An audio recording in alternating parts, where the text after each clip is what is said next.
শীতপ্রধান দেশে বসন্তের ফুল টিউলিপ। এটি সবসময় প্রস্ফুটিত অবস্থায় থাকে না। সূর্যের আলোয় নিজেকে মেলে ধরলেও আলো চলে যাওয়ার সঙ্গে সঙ্গে টিউলিপ নিজেকে গুটিয়ে নেয়। তেমনি বছরের পর বছর যুক্তরাজ্যে আলো ছড়িয়ে একজন বাংলাদেশি বংশোদ্ভূত ব্রিটিশ লেবার পার্টি এবং কোঅপারেটিভ পার্টির রাজনীতিবিদ টিউলিপ সিদ্দিক এবার দুর্নীতি ও সমালোচনার মুখে নিজেকে গুটিয়ে নিলেন। দেশটির আর্থিক খাতে দুর্নীতি বন্ধের দায়িত্বে ছিলেন যে টিউলিপ, সম্প্রতি যুক্তরাজ্যের রাজধানী লন্ডনে সেই টিউলিপ সিদ্দিকির বসবাস করা একাধিক ফ্ল্যাট নিয়ে দেখা দিয়েছে বিতর্ক।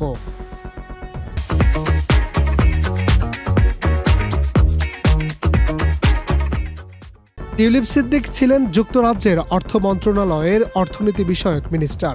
তিনি বাংলাদেশের ক্ষমতাচ্যুত প্রধানমন্ত্রী ও আওয়ামী লীগ সভাপতি শেখ হাসিনার বোন শেখ রেহেনার মেয়ে। 2015 সালে সাধারণ নির্বাচনে লন্ডনের হ্যামস্টেড অ্যান্ড কিলবার্ন আসন থেকে পার্লামেন্ট সদস্য নির্বাচিত হয়েছিলেন তিনি।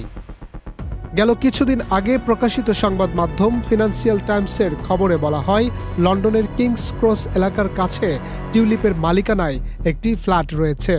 2004 সালে তাকে বিনামূল্যে ফ্ল্যাটটি দিয়েছিলেন আব্দুল মোতালিফ নামের একজন আবাসন ব্যবসায়ী। ক্ষমতাচ্যুত আওয়ামী লীগের নেতার সঙ্গে সংশ্লিষ্টতা ছিল তার। পরে যুক্তরাজ্য ভিত্তিক আরেকটি সংবাদ মাধ্যম সানডে টাইমসের খবরে বলা হয়, লন্ডনের হ্যামস্টেড এলাকায় টিউলিপ সিদ্দিকির বোনকে বিনামূল্যে আরেকটি ফ্ল্যাট দিয়েছিলেন মঈন গনি নামের এক আইনজীবী। তিনিও ক্ষমতাচ্যুত আওয়ামী লীগ সরকারের প্রতিনিধিত্ব করেছিলেন।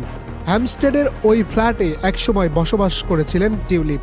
এছাড়া আওয়ামী লীগ সংশ্লিষ্ট বেশ কয়েকটি ফ্ল্যাটে টিউলিপ ও তার পরিবারের বসবাসের খবর পাওয়া গেছে। এছাড়াও বাংলাদেশের রূপপুর পারমাণবিক প্রকল্পের অর্থ আত্মসাতের অভিযোগে তদন্ত চালাচ্ছে দুর্নীতি দমন কমিশন। এসব ঘটনার তদন্তের আহ্বান জানিয়ে যুক্তরাজ্যের প্রধানমন্ত্রীর উপদেষ্টা লাউরি ম্যাগনাসের কাছে চিঠি লিখেছিলেন টিউলিপ। তার আর্থিক বিষয় এবং সাবেক আওয়ামী লীগ সরকারের সঙ্গে তার পরিবারের সংযোগের বিষয়গুলো তুলে ধরেন টিউলিপ। তার বিরুদ্ধে আনা অভিযোগ অনেক কিছুই সঠিক নয় বলেও দাবি করেন তিনি। সর্বশেষ টিউলিপ তার মন্ত্রিত্ব থেকে পদত্যাগ করেছেন। প্রশ্ন উঠেছে, নিজেকে যেহেতু নিরাপরাধ দাবি করেছেন টিউলিপ, তাহলে যুক্তরাজ্যের প্রধানমন্ত্রীর উপদেষ্টা বরাবর লেখা চিঠির জবাবের আগেই কেন পদত্যাগ করলেন তিনি? অন্যদিকে দুর্নীতির অভিযোগে অভিযুক্ত টিউলিপকে নিয়ে কথা বলেছিলেন অন্তর্বর্তী সরকারের প্রধান উপদেষ্টা ডক্টর ইউনূস। প্রভাবশালী সংবাদ মাধ্যম দ্য সানডে টাইমসকে তিনি বলেছিলেন, লন্ডনের যে ফ্ল্যাট টিউলিপ ব্যবহার করছে সেটির তদন্ত করা উচিত। যদি তদন্তে তা প্রমাণিত হয় তাহলে তাকে বাংলাদেশ সরকারের কাছে ফেরত দেওয়া উচিত। Harunur Rashid, channel I.